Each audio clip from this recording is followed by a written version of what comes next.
This is here. We are doing the live update on Hurricane Irma in North Miami.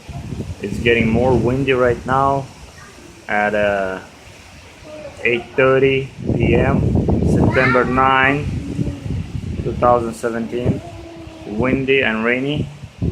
Thunderstorms.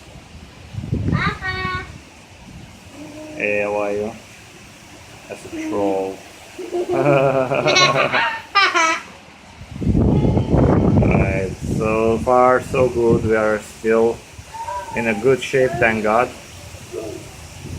So whoever has their friends and family, don't worry. It's not a big deal right now still.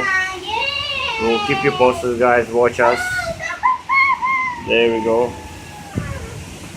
Bye bye.